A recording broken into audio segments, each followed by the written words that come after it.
conceito de estratégia, em grego, stratégia, em latim, stratégie, em francês, stratégie. O senhor está anotando? Xadrez Corporativo.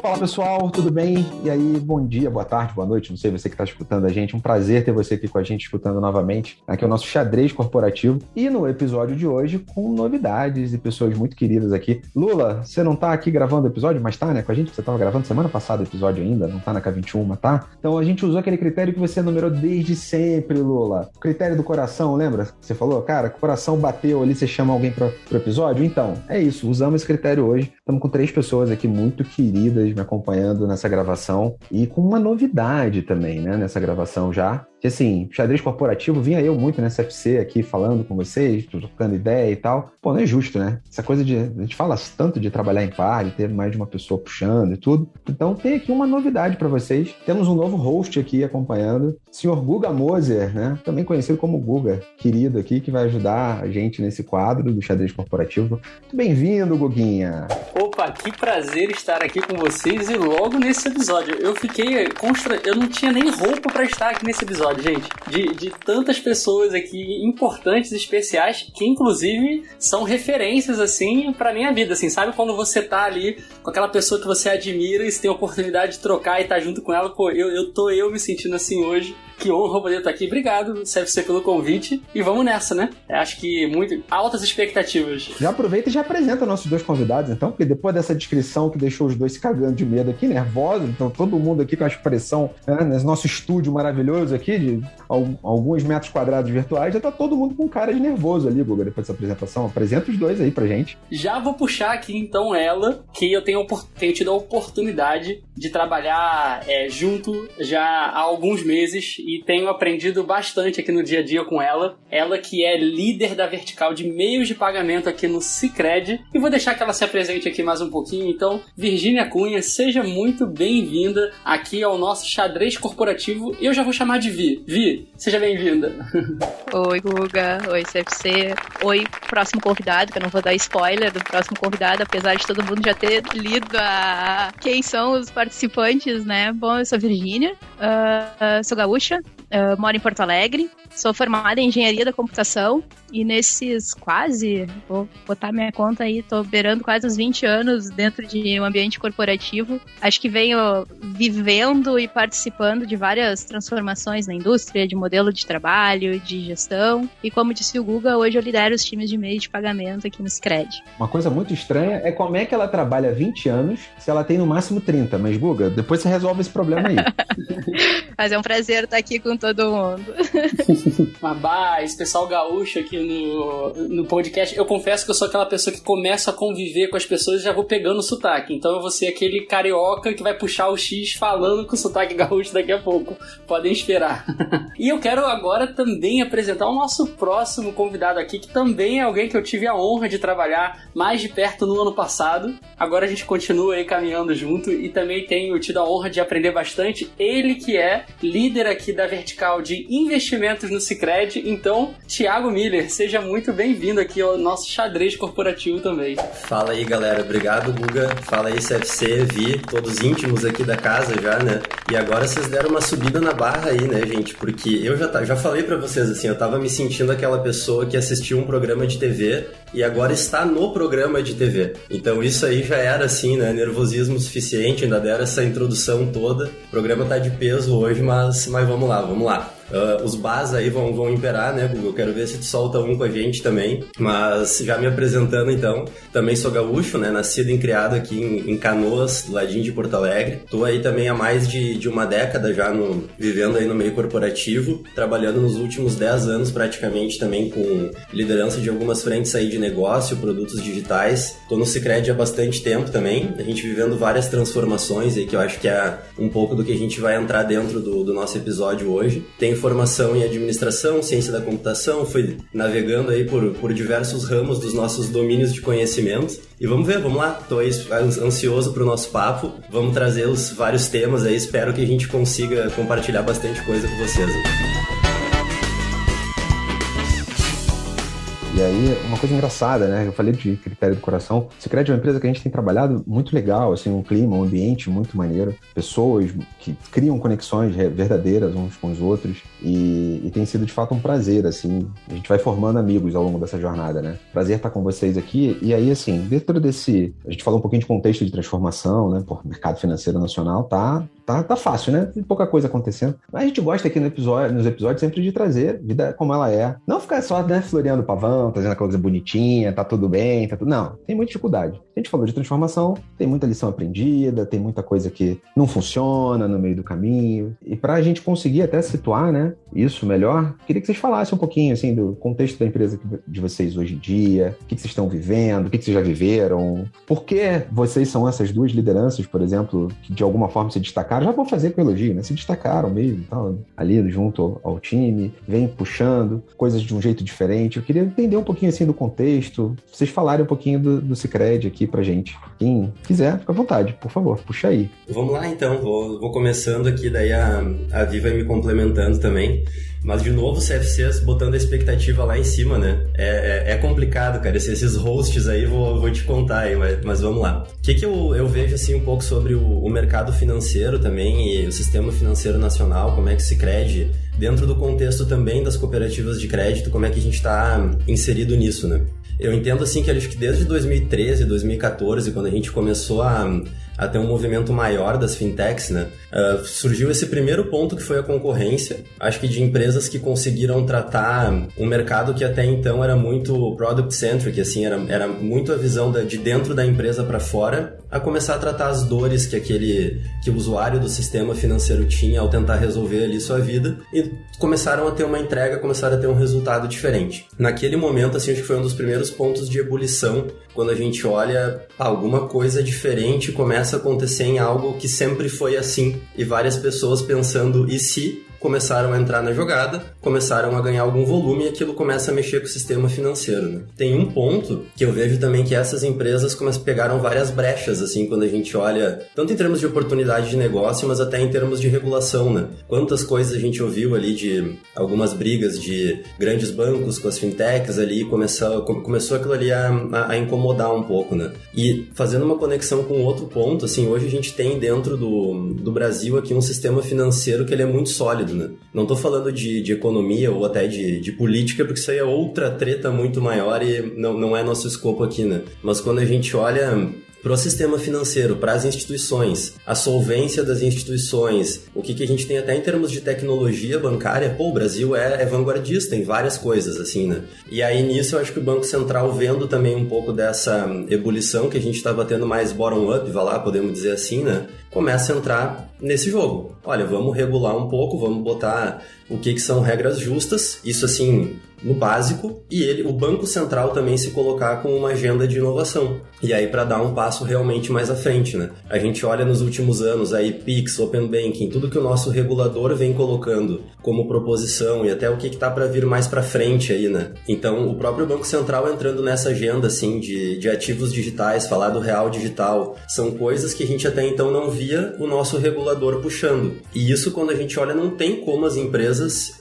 dentro não estarem sendo afetadas por isso que está acontecendo no ecossistema, né? Então, muita coisa acontece. E aí a gente tem que estar atento, né, às quais são as maiores oportunidades, a quantidade de distração que a gente pode ter nesse contexto é enorme, é muito, muito grande. Acho que a capacidade da gente conseguir priorizar em quais delas a gente entra, assim, começa a ser bem, cada vez ficar mais em voga, né? E aí quando a gente olha para o nosso contexto de cooperativas de crédito, né, a gente vem crescendo o nosso share, assim, dentro do sistema financeiro, quando o volume de ativos, e a gente começa a fazer frente também aos grandes players ali, né? E esse crescimento traz um peso para nossa operação, a gente começa a ter mais volume transacional, a ter mais volume de clientes, então a gente tem que manter o dia a dia, que é muito importante, e também toda essa revolução que está acontecendo do mercado financeiro da perspectiva do cliente ali, né? Esses pontos, assim, eu vejo que dentro do contexto que a gente vive ali são bem interessantes. E aí acho que tem algumas coisas do modelo das cooperativas também, quando a gente comenta, né, CFC, o modelo de negócio, assim, até para quem não conhece, né? A cooperativa de crédito, ela atua dentro de uma região e ela gera negócios e devolve o resultado daquele negócio dentro daquela região que ela atua. Isso, eu acho que traz vários fatores culturais, assim, a gente acaba esse cuidado com as pessoas e o pessoal, assim, ter realmente um clima amistoso ali dentro, né?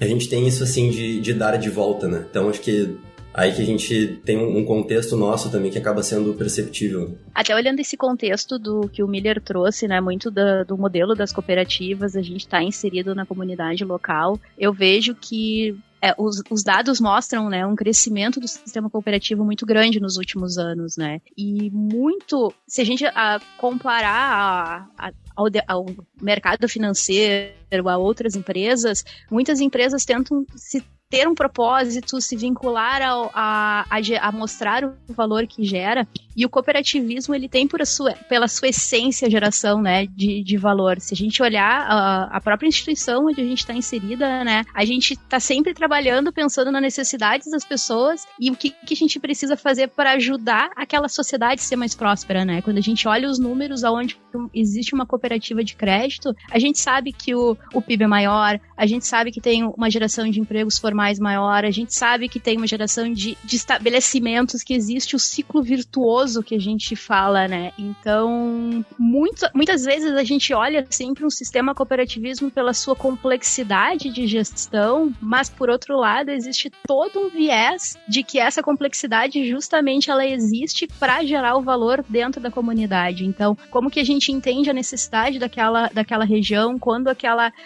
esse ciclo virtuoso que a gente pensa nos produtos e serviços que a gente constrói, na geração de valor, o quanto essa economia ela gira do pequeno empreendedor para o associado que volta para o Sicredi, e isso vai gerando girando a economia local, né? E muito assim trazendo o ponto que eu acho que, olhando o crescimento do cooperativismo e olhando também o posicionamento, vamos dizer assim, o posicionamento do Banco Central nos últimos anos tem gerado um certo calor, né? Tem gerado uma certa emoção no dia a dia para quem trabalha em instituição financeira, justamente por esse reposicionamento, né? Que ele tinha um olhar muito regulador e hoje ele está se posicionando, por mais que exista um olhar de desintermediação, ele está se posicionando como um owner do sistema financeiro e dando um pouco de regramento, né? Como disse o Miller, o Pix, o Open Banking, moeda digital, e até se posicionando de um olhar de laboratório quando a gente olha o Lyft e todos esses movimentos que estão acontecendo dentro do mercado financeiro. Você pegou um ponto, Virginia, que eu queria muito explorar aqui, porque são dois temperos interessantes que eu queria entender mais aí no contexto de vocês, porque é muito diferente, parece, de liderar, de modelos de liderança que a gente vê no mercado, certo? Até. Então, ainda nesse contexto, de um lado eu tenho um órgão regulador botando pressão no nosso roadmap, vamos dizer assim, né? Porque quando eu olho o Pix, por exemplo, Virginia com meio de pagamento, quando eu olho todas as questões legais aqui de Open Banking, que queira ou não tem a ver com captação de dinheiro, captação de empréstimo também, né? Das duas pontas de alguma forma, isso pressiona pra caramba o negócio atual existente. Mas, por outro lado, eu tenho uma estrutura de cooperativa que eu imagino que tem um poder de decisão mais descentralizado. E aí agora vou me permitir aqui cair numa zona cinza para mim, que eu não sei, andando em terrenos que eu não conheço tanto assim, porque se eu estou num modelo de cooperativa, de alguma forma, cada uma daquelas cooperativas tem voz. Então, diferente do modelo de liderança, que eu sou líder da vertical de investimento, líder da vertical de pagamento, eu decido, e de alguma forma eu tenho que alinhar só com o meu chefe, o grau de alinhamento aqui é um contexto diferente, certo? E liderar, transformar esse contexto, eu queria entender um pouquinho mais de... E a gente tá aqui pela treta, certo? A gente tá aqui pro Vitor mesmo, que é aquelas coisas que, tipo, cara, é difícil, isso aqui é assim mesmo, não é? Como é que tá sendo, né, lidar com esse ambiente, assim, antes e ao mesmo tempo que a gente tá tentando se transformar. Como é que é isso para vocês? Bom, eu acho que quando a gente olha, né, o modelo de cooperativa, e principalmente dentro, a gente tem as cooperativas, a gente tem as centralizadoras, justamente, e tem um centro administrativo que é quem hoje desenvolve esses produtos e serviços. Mas muito, acho que a gente tenta no dia a dia buscar um alinhamento de propósito, de direcionamento e alinhar as prioridades que existem muito das necessidades das cooperativas versus uma agenda regulatória que é pesada, versus as inovações que a gente precisa fazer e como que a gente tem um olhar além do regulatório, né? Como que a gente pensa aquela regulação de uma perspectiva de que oportunidade de negócio eu posso ter, como eu gero negócio e como isso está alinhado à essência do cooperativismo, né? Eu acho que a grande questão como que a gente busca esse equilíbrio entre os pontos, né? Entre uma agenda regulatória, entre as prioridades das cooperativas e ter um direcionamento claro no dia a dia. E tem um ponto, assim, que eu vejo que é o papel nosso, né? Seja nosso que estamos liderando, assim, formalmente algumas frentes, algumas linhas de negócio, pessoas, também as pessoas das nossas equipes, né, que lideram produtos ali, da gente ter esse contato próximo com os stakeholders, de fato, assim, entender o que são essas necessidades, né? Quando a gente olha, todas as cooperativas têm voz, sim, é uma verdade aqui o que tu trouxe, né, CFC? E a gente estava conversando esses dias, né, sobre os nossos desafios, assim, fazendo uma reflexão, por que elas têm voz, assim? Elas têm voz porque cada cooperativa é um negócio, cada cooperativa é uma empresa e ela tem que gerar seu resultado dentro daquela região, até porque ela dá de volta para a região. E às vezes naquela região tem um público específico, um público associado da cooperativa que tem uma necessidade específica. A gente não adianta a gente olhar assim como que o Sicredi está desempenhando no Brasil como um todo, porque as regiões específicas são empresas diferentes que estão nas regiões específicas, né? Claro que quando a gente olha até para perspectiva de gestão de produto, isso é complexidade, sim. Como que a gente não vai, às vezes, ter mais foco num determinado nicho, né? E eu vou deixar outro nicho, de repente, de clientes, assim, de associados, no nosso caso, um pouco de lado. Às vezes eu não posso fazer isso porque eu tenho uma cooperativa que depende daquele nicho de público, né? Então, isso sim traz uma complexidade adicional pra gente. E eu vejo que uma das coisas que a gente tem que fazer é estar muito próximo das pessoas ali que estão fazendo a gestão dos negócios na ponta pra gente entender por que aquilo é importante e como é que a gente chega num denominador comum ali, que nem a Vi tinha comentado, né? Muito interessante ouvir a percepção de vocês, essa leitura de cenário e até também um pouquinho mais do cooperativismo. Aliás, abrindo aqui um parêntese, quem quiser saber mais, a gente tem um episódio do Love the Problem, gravado com a Camila Viana, beijo Cami, o episódio 93 do Love the Problem. Se alguém quiser depois saber mais sobre como funciona o cooperativismo e tudo que está por trás, é só conferir lá o nosso episódio do Love the Problem. Mas eu queria pegar um gancho, Miller, nesse ponto que você acabou de trazer, né? A gente tem que ouvir as cooperativas, por quê? Porque sim, né? Porque a gente precisa estar mais próximo para a gente conseguir encontrar, de fato, qual que é o valor que a gente vai entregar ali e qual que é o caminho mais importante. Não é uma vontade sua enquanto líder, não é uma vontade da Vi enquanto líder, mas sim é uma necessidade de negócio que existe. E isso conecta, assim, diretamente com o papel da liderança, né? Porque eu imagino que nesse contexto que a gente está falando aqui, de mudanças de mercado muito aceleradas e uma mudança na perspectiva como nós temos que olhar para o nosso negócio e priorizar, isso bate direto no papel da liderança. E eu queria ouvir um pouquinho de vocês aí, já que a gente está falando aqui da prática, como é que tem sido essa descoberta, né, de vocês se desenvolverem nesse novo papel do líder dentro desse contexto todo. Eu vejo assim, Guga, a gente tem um papel como líder, eu acho que é muito de entender o contexto do que está acontecendo, seja dentro da nossa empresa, dentro da sociedade, do mundo, assim, né? Eu vou fazer uma referência aqui também, que eu sei que várias vezes já rolou no Love the Problem aqui, que é o Reinventando as Organizações, né, do Frederic Laloux, porque no início do livro tem uma provocação, né? Que todas as perspectivas ali de modo de gestão, vai lá que ele vai dividindo nas cores, né? Tem a ver com o modo como a macrocultura da sociedade, da humanidade naquele momento do tempo tá rolando, assim. Então a gente como líder tem muito um papel de entender isso, por que a sociedade se comporta dessa maneira, quais são os impactos aí que estão rolando em todos os aspectos, né? Seja econômicos, às vezes até demográficos, né? A gente tava olhando o report lá do futuro do trabalho, assim, a população tá envelhecendo, porque as pessoas estão tendo menos filhos na média, né? A pirâmide tá invertendo. Então a gente começa a ter uma tendência de ter pessoas de mais idade que vão estar no mercado de trabalho por mais mais tempo. E aí pode ser que, sei lá, daqui a pouco eu possa estar como líder de uma pessoa que tem um filho da minha idade. E aí, como é que eu lido com isso, sabe? São coisas pequenas e às vezes tem coisas maiores, né? Então acho que a gente ter esse entendimento do que está acontecendo, pra gente propor as mudanças que a nossa empresa consiga se comportar dentro de um contexto que faça sentido. E aí também quando a gente olha para as nuances, assim, e para as características dentro do nosso negócio e do nosso modelo. Isso que a gente estava comentando ali da atuação das cooperativas também, né? Que já é uma característica, assim, do nosso negócio. Eu entendo que o nosso papel como líder é entender muito bem essa dinâmica, entender muito bem como é que isso funciona e aí também como é que isso impacta nas diversas linhas do conhecimento que a gente tem. Eu comentei ali um pouco sobre o que é um pouco mais o meu chão, né? Que é a parte de gestão de produtos ali. Você tem que atender várias necessidades ao mesmo tempo, traz uma complexidade. Às vezes não vai conseguir aplicar alguma coisa tal e qual tá no livro do Martin Kagan lá, da vontade de chegar e ligar pra ele, assim, cara, me ajuda a aplicar aqui nesse contexto, né? Mas eu acho que o nosso papel de líder de trazer as reflexões, ter esse entendimento e provocar o nosso time pra fazer essas reflexões também, e aí colocar as coisas em práticas no devido contexto ali é um pouco do que a gente tem que trazer no dia a dia, né? Muito bom, Miller, eu peguei esse gancho aqui, você falando e tudo, e aí me veio à mente duas coisas, assim. Vocês dois foram promovidos, digamos assim, dentro do contexto Sicredi, viraram lideranças aqui no Sicredi, já lideram assuntos há muito tempo, mas vieram numa carreira de progressão aqui, e aí o que estava passando na minha mente? Historicamente,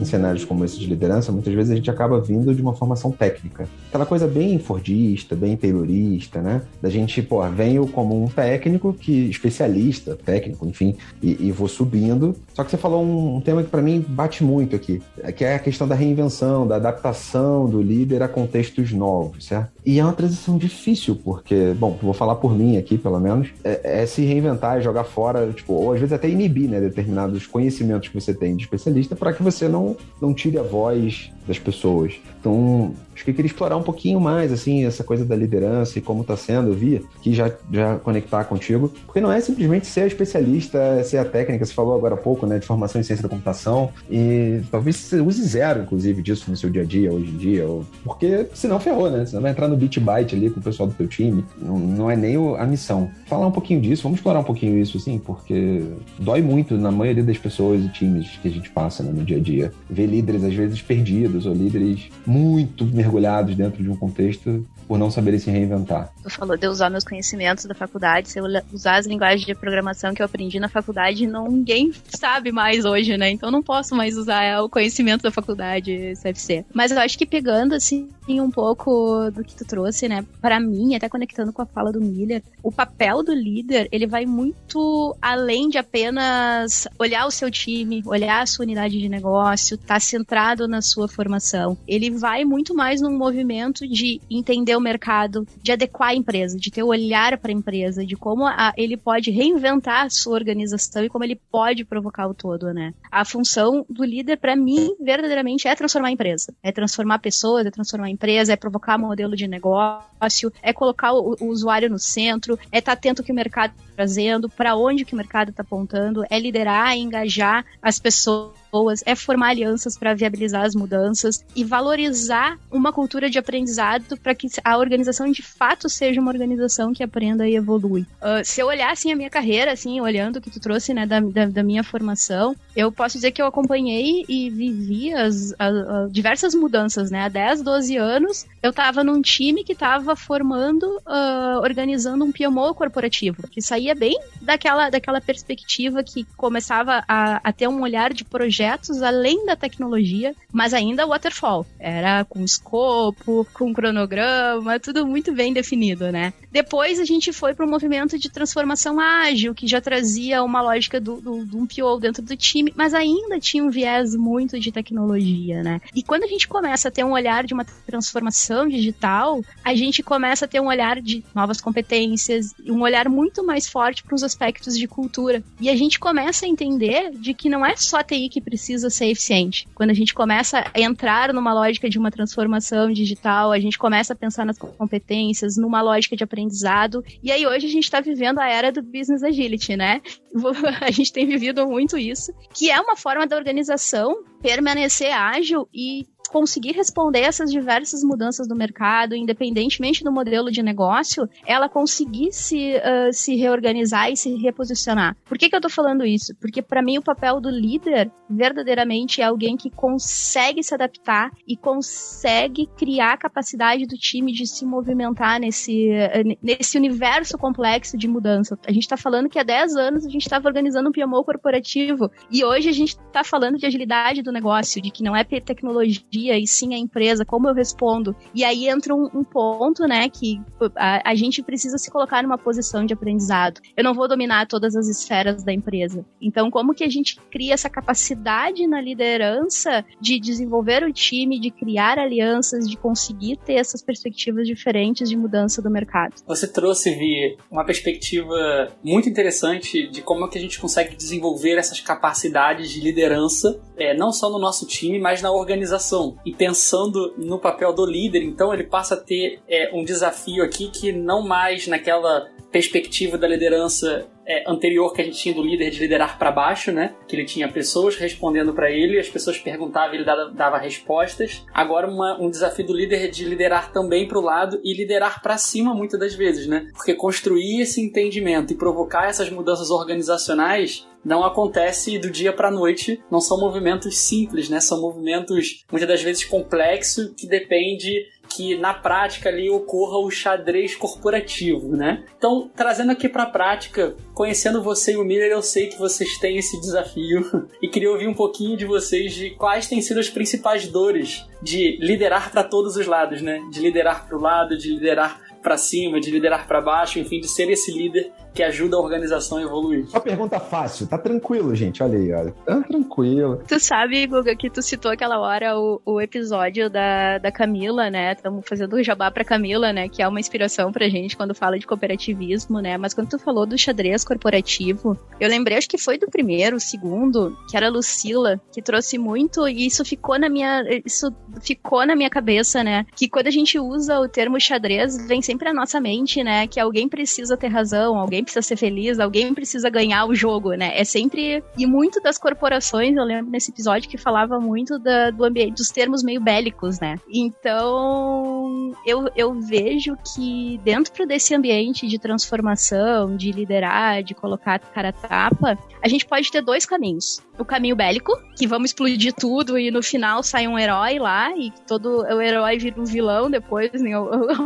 Nas histórias em quadrinhos, né? Ou a gente pode ir por uma perspectiva diferente, que é como é que a gente provoca a empresa e mobiliza a empresa por uma mudança. Então, como eu, líder, busco um alinhamento, como é que eu busco quem são os meus aliados dentro dessa transformação? Como é que eu consigo olhar para o lado e procurar numa linha, olhar no time, olhar para cima, quem são as pessoas que têm um apetite para fazer algo diferente? Então, eu vejo que a gente tem dois caminhos. Existe o caminho bélico, que muitas vezes é usado. Eu já tenho uma perspectiva um pouco diferente de não ser desse caminho, né? O meu caminho é justamente o contrário. É como é que eu desconstruo esse ambiente bélico, como é que eu faço que as pessoas embarquem nessa transformação, como é que a gente pensa num time que a gente tenha um ambiente de confiança, como é que a gente desenvolve um pensamento para não ter silos. E muitas vezes a gente fala silos e a gente faz N desenhos de organizações. A gente pode ter o modelo Spotify, a gente pode ter o modelo organizacional tradicional, mas se a gente não desenvolver um pensamento e uma visão de que não é para quem tu responde na estrutura organizacional, e sim tu responde para quem pergunta ou para quem precisa de algo, ou qual é o objetivo claro que a gente quer, e o papel da liderança é dar clareza do futuro desejado, é dar espaço para as pessoas dialogarem sobre ideias e não sobre a sua perspectiva, e como é que a gente desenvolve cada vez mais times com o pensamento de resolver, de ter clareza do problema que precisa ser resolvido, que as pessoas entendam seu papel e que todos tenham uma visão da responsabilidade que tem dentro desse ecossistema. E isso não é só pro time, é pro lado, é pra cima, como é que a gente constrói? Não é fácil, não é algo tipo assim, tu dorme, acorda e no outro dia tá tudo montadinho, né? É um exercício diário, né, dentro desse movimento. Vi, muito obrigado por você ter trazido essa perspectiva da guerra. Sabe aquela coisa assim, quando explode sua mente, né? Porque foi esse momento agora. Não é sobre um campeonato em que alguém tem que ganhar, alguém tem que perder. E aí eu me lembro de N situações que a gente já passou em N clientes. Sicredi também, óbvio, já aconteceu com a gente, mas em que você vê a pessoa na defensiva. Por quê? Porque ela acha que ela está sendo atacada e aí não é mais sobre a gente discutir o problema. A gente está discutindo sobre a perspectiva, sobre a defesa, né? Tem até uma hashtag no outro dia que a gente brincou, aqui no próprio Sicredi, mas que já não é o primeiro lugar que a gente usa, que é o meu cargo, minha vida. Porque parece que está todo mundo, de fato, tentando defender as suas pecinhas ali do tabuleiro, o que é só uma disfunção sendo exibida, certo? É só uma questão de a gente não tá olhando pro negócio ou pra empresa como um todo, a gente muitas vezes tá tentando não perder a batalha, o que não faz o menor sentido, porque é energia despendida aí nesse teatro corporativo, né? Que eu acho que é ruim para todo mundo, torna a nossa vida pior. Então, obrigado.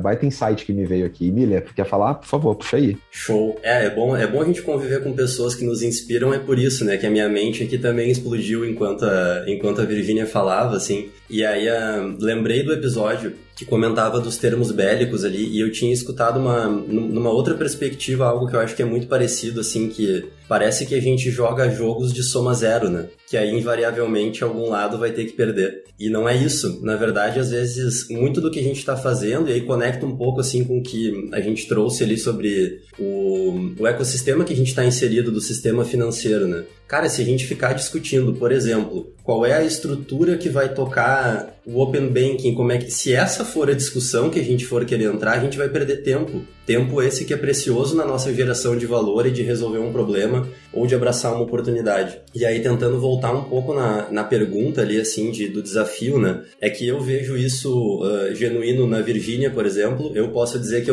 eu trago essa abordagem, assim, de forma genuína, né? A gente quer crescer o bolo, e se crescer o bolo, todas as fatias vão crescer. Só que acho que muito pelo histórico de muitas organizações se comportarem de maneira bélica, né? E as pessoas terem esse incentivo até de proteger o seu terreno, muitas pessoas não interpretam assim quando você chega querendo propor uma transformação ou querendo propor uma mudança, né? Parece até que às vezes tem alguma coisa de renegar tudo que foi feito no passado, né? E não é isso. A gente tem que entender muito das escolhas do que a gente fez, né? Nos trouxeram até o lugar que a gente chegou e o contexto vai mudando. A liderança hoje não vai ter todas as respostas ali para como a gente vai seguir adiante. Esse ambiente de debate é muito positivo, assim, mas eu vejo que é um desafio. Até eu fiz um curso uma vez que o professor, na linha dos termos que podem ser meio pejorativos, né? O professor, ele dizia assim, eu não gosto de falar de política dentro das organizações. Eu gosto de falar que existem pessoas reagindo aos seus incentivos. Dessa perspectiva, a gente consegue falar de uma maneira melhor, porque a gente também se coloca no lugar da pessoa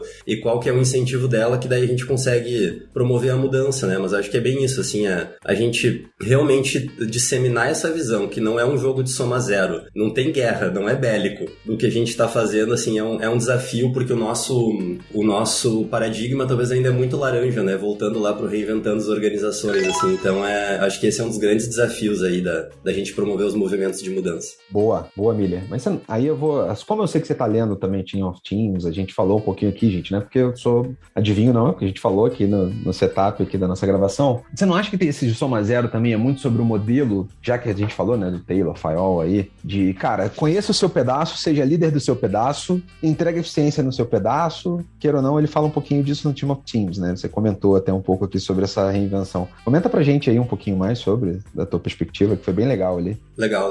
Eu vejo assim o que funcionou naquele mundo, com aquele contexto de complexidade, quando surgiu a escola taylorista ali, por exemplo, né? Olha, a gente vai criar eficiência em várias etapas dos processos e aí soma aquilo ali tudo e beleza, lá no final a gente tem um resultado eficiente e se a sorte nos ajudasse na época, né, eficaz. E a gente também às vezes não olhava muito da perspectiva do cliente. Isso hoje não acontece. E aí quando a gente olha do nível de conexão que a gente precisa entre as frentes, talvez algo que naquela perspectiva reducionista, né, eu te coloco só a informação que você precisa para fazer o seu trabalho. Aquilo lá era visto como como eficiência, hoje isso não é mais eficiente. O que é eficiente hoje é o que naquela época era visto como ineficiente, que era o compartilhamento de informação. E aí traz um pouco também do que a Virgínia trouxe do papel do líder ali, de conseguir saber do todo, de também saber que a soma das partes não vai ser maior que a conexão entre elas, né? E aí não só o papel do líder de fazer isso como um herói, mas de provocar isso no seu time. Olha, acho que é interessante você saber o que o coleguinha do departamento do lado faz, porque daí talvez de repente você consiga entregar um trabalho mais eficiente para esse colega, que vai gerar uma eficiência maior para o todo, né?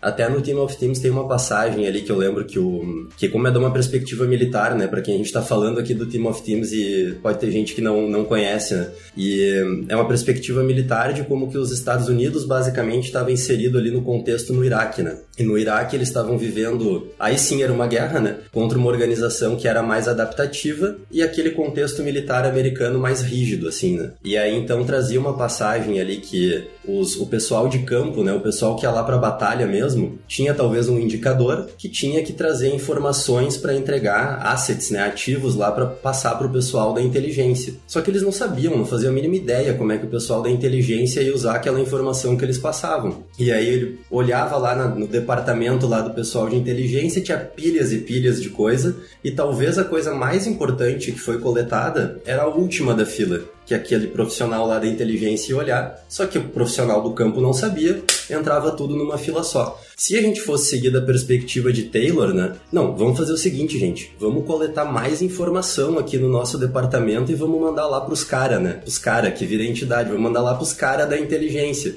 Na verdade, eu vou piorar o problema, porque aí eu posso fazer com que a informação mais importante demore mais tempo a chegar na mão, porque eu vou ter mais informação para coletar. Então, na verdade, é algo que parece contraprodutivo, né? Eu dar um passo para trás, entender o que aquele meu colega precisa, e aí talvez eu colete menos informação, mas uma informação que vai gerar mais inteligência no fim das contas, porque vai acelerar o processo como um todo. Então, eu vejo que essas quebras de perspectiva, assim, são um ponto bem importante. Essas referências aqui que a gente trouxe nos fazem pensar bastante sobre isso, né? É um belo desafio a gente conseguir, de fato, ir lá e entender a real necessidade, a gente coletar essas informações e trabalhar isso de forma que a gente consiga transformar isso em inteligência de negócio, né? Trazendo aqui para nossa realidade, Miller, esse exemplo eu estava aqui pensando, e pensando aqui no sistema financeiro como um todo, né?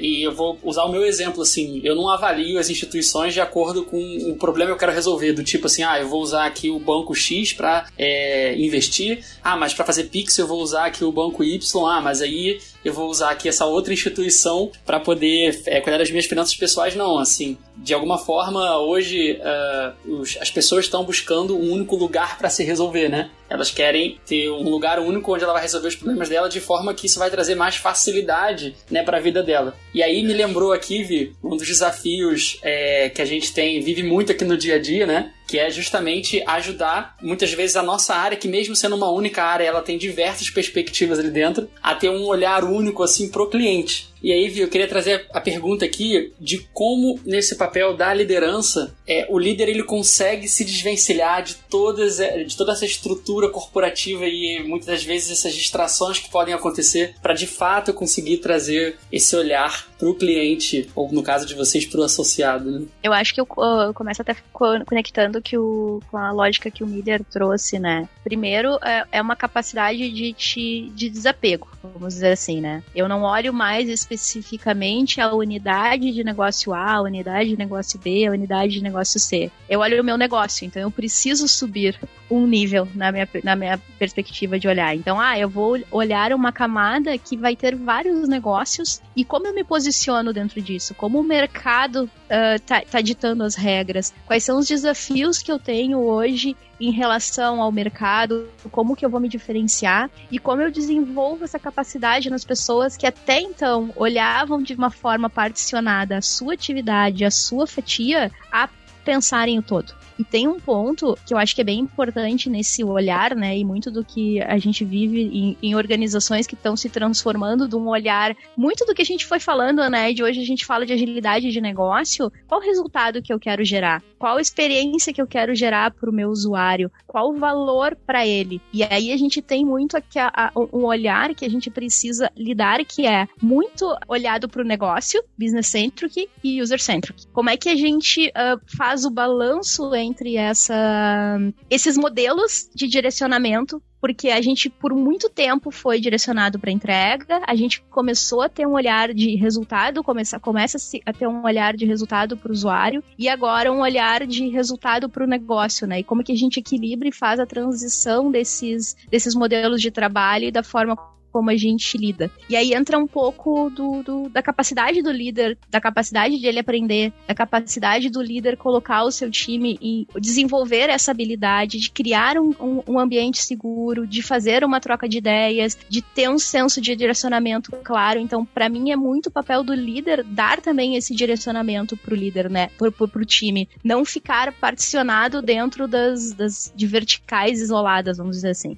E tem um ponto, assim, que eu vejo que é bem interessante também, assim, até na tua fala, né, vi várias vezes, assim, time. E é time mesmo, né? Porque pela quantidade de coisas que a gente tem pra fazer, assim, se a gente conseguisse ousar a pensar um pouco mais, assim, na jornada do cliente, a ter esse cuidado maior, a gente tem uma operação que é pesada também, assim, o nosso dia a dia. Então a gente precisa realmente ter um time formado, um time que seja coeso o suficiente para conseguir tocar o dia a dia, ao mesmo tempo que a gente consegue pensar nas coisas que vão resolver problemas de fato do cliente, né? E aí eu trago um ponto, assim, do papel do líder também, que eu acho que volta muito pro desenvolvimento das pessoas, porque a gente só consegue, eu entendo que navegar nesse mar de complexidade que a gente tem se a gente multiplicar o conhecimento, se a gente tiver cada vez mais pessoas com conhecimento trabalhando junto com a gente. Isso pode dar um certo medo, né? Porque, e aí se aparece alguém melhor que eu, né?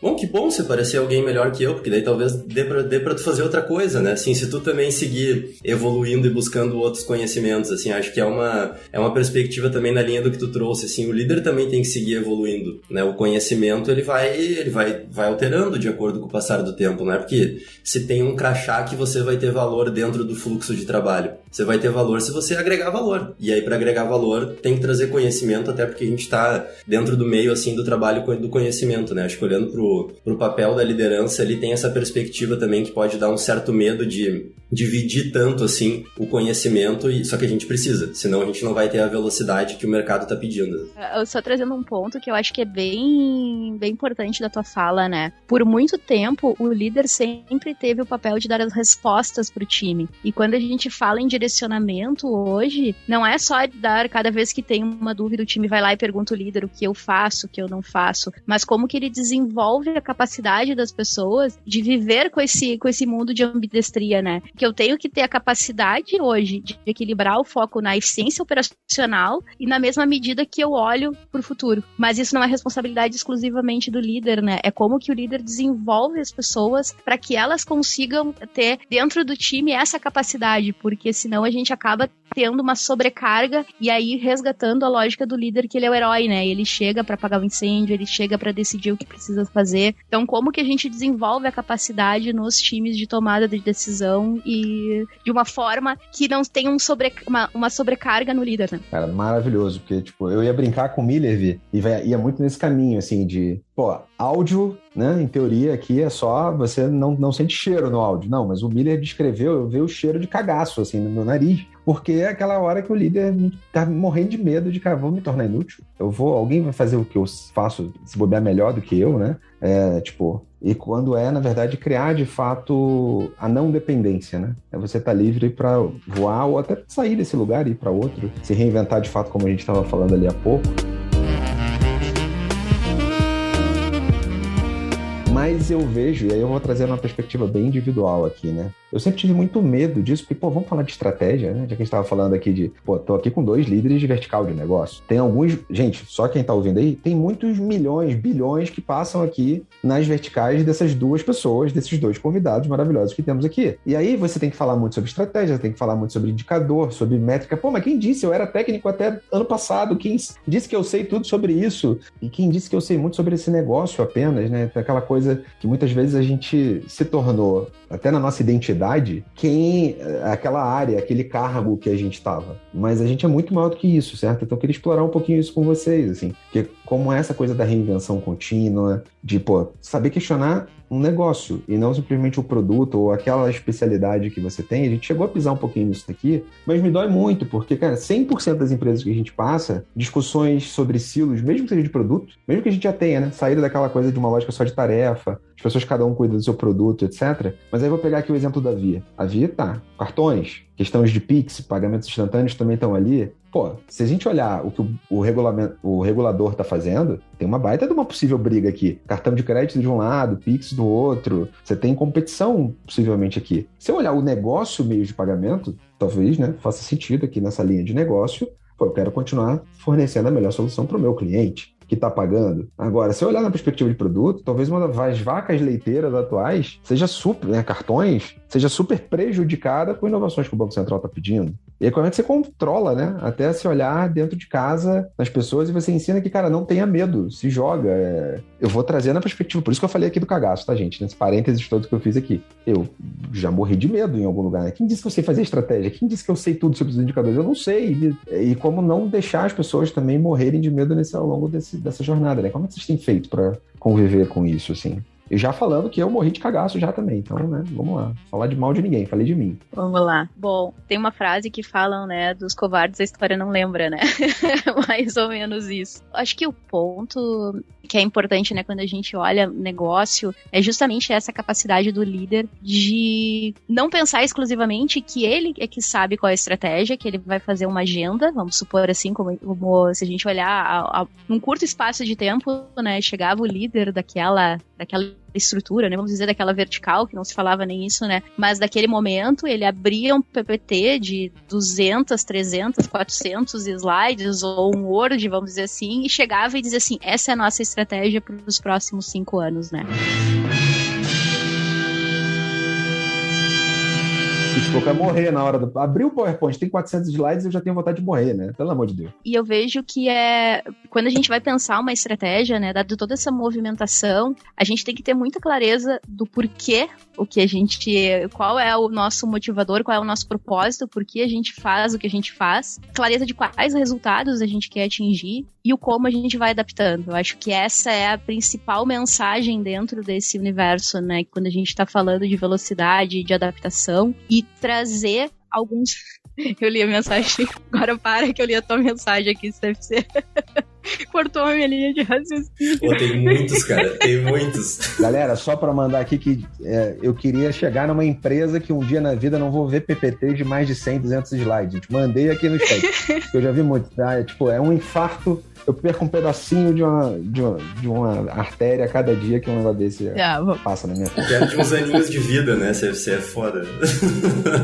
Bom, eu vejo que o principal desafio nosso, liderando verticais de negócio, é dentro de um ambiente de transformação, de uma rápida revolução, vamos dizer assim, né? A gente sai daquele modelo que eu tinha uma previsibilidade de 4, 5 anos, que eu conseguia pensar naquela estratégia macro e começar a pensar a clareza do propósito que a gente quer, quais são os resultados que a gente espera e o como a gente vai adaptando em ciclos curtos, medindo o resultado. E um ponto importante, né? Não é mais aquela ideia original de que o líder, o gestor chega com a estratégia pronta, né? Quem são as pessoas que eu preciso trazer para construir a minha visão de futuro? Quem são as pessoas que vão trazer elementos e não só da área que eu atuo? Quem são os meus parceiros que vão construir essa visão de futuro para que a gente consiga até ter uma visão organizacional e quais são as mudanças que a gente precisa imperar na empresa, né? E nessa linha e na linha dos medos que isso pode trazer, né, Vi? É mais uma coisa que talvez sinalize uma perda de poder, assim, pro líder, né? O CFC falou, assim, tu trouxe, acho que chega o PPT ali e tal, eu cheguei até a imaginar, né? Alguém, assim, ajeita a gravata, ajeita as abotoaduras do terno aqui e tal, e daí começa aquela apresentação dos 400 slides ali, aquilo é um sinal de poder, né? E aí perder isso, assim, e de repente ter que ver que o papel da liderança é atuar como um facilitador nesse processo e fazer uns questionamentos que consigam provocar, é uma quebra de paradigma, assim, bem grande, sabe? Eu vejo, e essa mudança é essencial, assim, a gente não vai ter todas as respostas,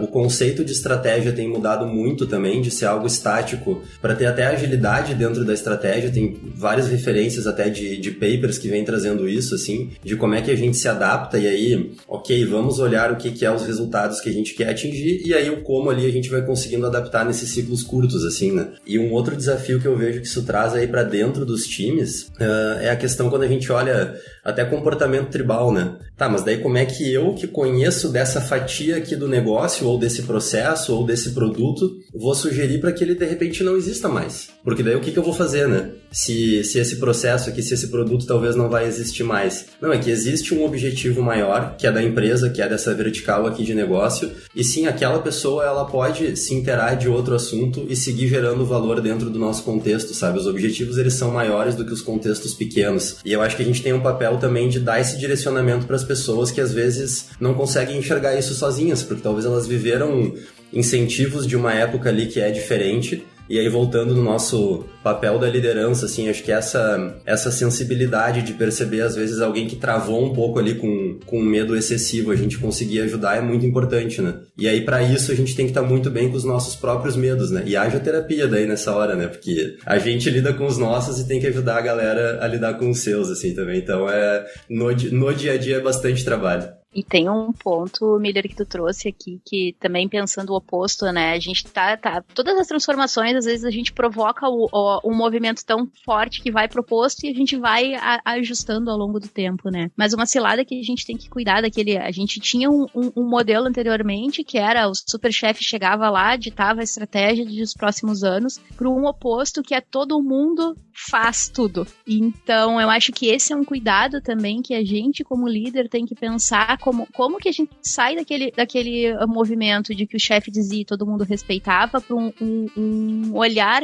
de que agora existe um direcionamento claro, de que as pessoas podem construir juntos, mas nem sempre todo mundo vai estar em tudo, porque senão acaba trazendo também uma ineficiência para o sistema da colaboração, né? A colaboração excessiva atrapalha. Então tem uma frase, né, de uma pessoa que diz todo mundo, às vezes é muita gente. Então quem são as pessoas? Como é que a gente traz clareza do papel e da responsabilidade, como a gente cria um ambiente que as pessoas confiam umas nas outras para que as coisas aconteçam, né? Então acho que esse também é o oposto que a gente vai ter que aprender a lidar, porque no dia a dia isso às vezes acaba travando bastante, né? Não vou me estender nessa, mas só pra pegar o gancho, assim, que eu tenho certeza que os guris já ouviram nessa do todo mundo ali que eu falei, que às vezes é o futebol de criança, né? Que a bola vai pra um lugar, aí vai todo o time lá atrás da bola, assim, né? Não, cara, não é isso, né? Assim, o zagueiro tá na zaga, às vezes, se der alguma coisa aos 48 do segundo tempo, o jogo tá empatado, o goleiro pode tentar cabecear o escanteio, mas nas condições normais de temperatura e pressão, a gente tem que saber papéis e responsabilidades também, né?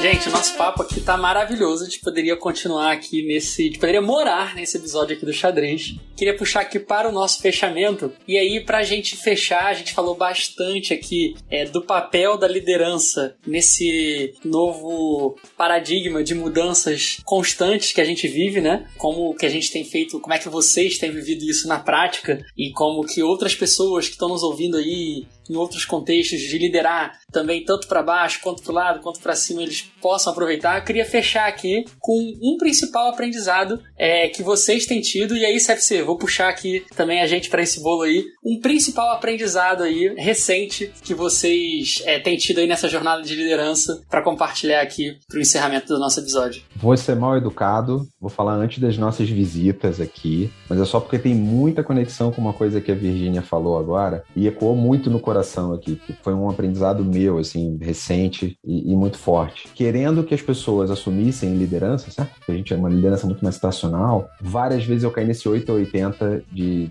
delegar para que as pessoas, cara, cheguem a um consenso. É a maldição do consenso, certo? Porque, tipo, você sai de um ambiente extremamente centralizado, em que você seria dono da primeira e da última opinião, né? Que só você tem voz, para um ambiente que todo mundo tem voz, mas que ninguém chega a lugar nenhum, porque vai ficar discutindo em fóruns intermináveis. Então, errei, tive nesse lugar durante muito tempo e não dá para renunciar a liderar, certo? Também. Eu acho que esse é um aprendizado recente. E aí, Vi, obrigado por ter trazido isso, porque, né, mais uma vez, aquela coisa que chega e dá aquele soquinho no estômago da gente, sabe? Tipo, eu já errei isso e recentemente, então aprendi. Então, muito obrigado por isso, Vi. Já trago o meu aqui e passo a bola para vocês agora, porque eu já fui super mal educado de cortar as visitas e falar antes, né? Putz, faz parte. Bom, eu acho que talvez assim, pensando em aprendizados, né, nesse cenário, é preservar a sua essência. Eu acho que é ter clareza quando a gente acredita no papel da liderança, é acreditar que os teus valores, o que tu acredita, ele precisa prevalecer dentro de um movimento de transformação, né? Eu vejo que muitas vezes existe um estereótipo, principalmente dentro do movimento de liderança, né? Dentro de um papel de liderança que vem do gestor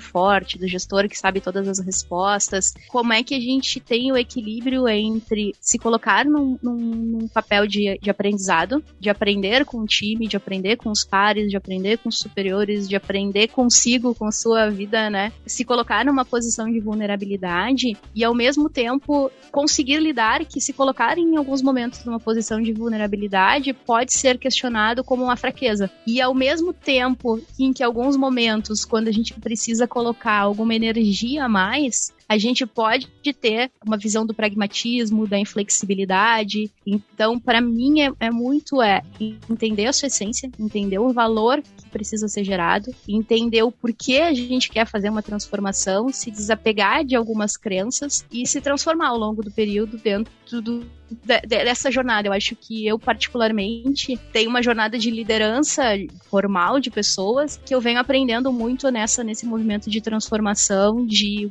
o que é a minha essência, qual é a minha essência e como eu preservo ela, né? Tem aquele videozinho do novelo da Pixar, né? Que as pessoas vão se transformando para serem todas iguais. E eu vejo que o grande barato tá nisso, né? O quanto a gente ter as diferenças nas lideranças, o quanto a gente consegue provocar mudanças ainda maiores. Esse é meu principal aprendizado. Maravilha. Só comentário top aqui. Eu quero ver, agora eu fiquei por último, eu tô prejudicado nessa, mas assim, eu ia falar uma coisa meio parecida com a Virgínia, deu uma pivotada aqui enquanto a gente falava, e aí eu vou tentar trazer dois, assim. Acho que o primeiro é curtir a jornada, porque não tem fim, sabe? Não é um lugar assim que, eu vou chegar no final da transformação, e as coisas estão em constante evolução, em constante mudança, assim, sabe? Eu acho que a gente tem que curtir os momentos, assim, e manter a coerência, que vai na linha do manter a essência e de manter os valores, assim, sabe? Eu tive uma conversa uma vez com uma mentora, assim, que ela me trouxe um ponto que foi aquele soquinho no estômago, sabe? Mas talvez tenha sido no coração, porque ele foi mais forte, sabe?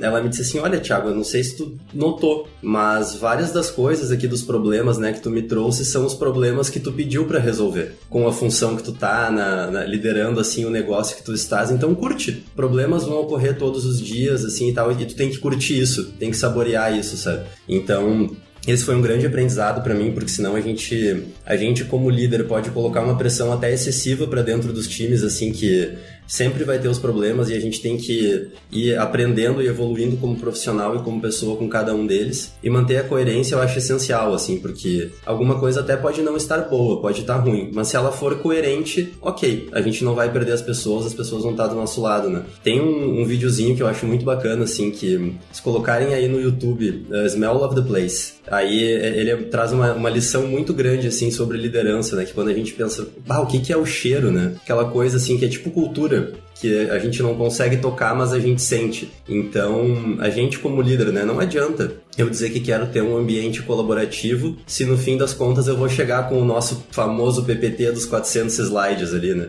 Que aí para as pessoas ali tem aquele cheirinho de cilada, né? Não dá para sentir o cheiro, mas quase que dá, assim, foge que é cilada. Então a gente tem que ser coerente, assim. Acho que esses foram dois grandes aprendizados. Não consegui fazer desculpa, mas foram dois grandes aprendizados meus aí que eu posso trazer para compartilhar. Falou de cultura, Miller, pra mim, falou do cheirinho, né? Tem uma frase que fala, né, que cultura não é o que a gente vê, o que a gente escuta, mas o que modifica a nossa forma de olhar, né? Eu acho que essa é a transformação, né, que a gente precisa fazer como liderança, né? Perfeito. Maravilha. E com esses aprendizados aqui, a gente vai fechando nosso episódio do Xadrez Corporativo, mas não sem antes agradecer essa presença especial de vocês. Então, muito obrigado, Miller, muito obrigado, Virgínia, por vocês terem estado com a gente aqui hoje. Muito obrigado, Vi, muito obrigado, Miller. Cara, vocês são incríveis, valeu. Eu não fiz propaganda do início à toa, viu? Porque chuva de links agora no final, inclusive, em surra. Tomamos uma surra de link aqui, só aqui já vamos pegar um bocado de coisa. Obrigadão, gente, muito obrigado por terem aceitado. Valeu, gente. Muito obrigado aí pela oportunidade, pelo convite, por estarem conosco aí no dia a dia também, que não é só no podcast que as coisas acontecem. Foi uma satisfação aí. Espero que a gente tenha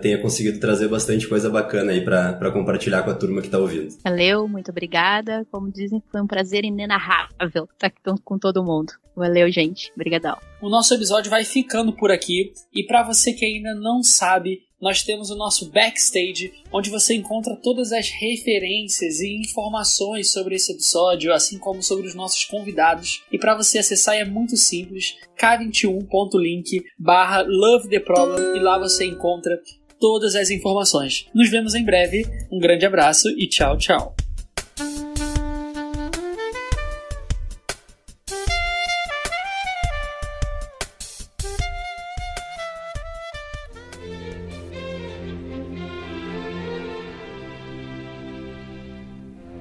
Este foi mais um episódio do Xadrez Corporativo. Xadrez Corporativo. O podcast alternativo da K21. Se você curtiu, compartilhe e espalhe esse conhecimento por aí. E não esqueça de deixar seu feedback lá no backstage da K21. K21.link. I love the problem. Nos vemos no próximo episódio.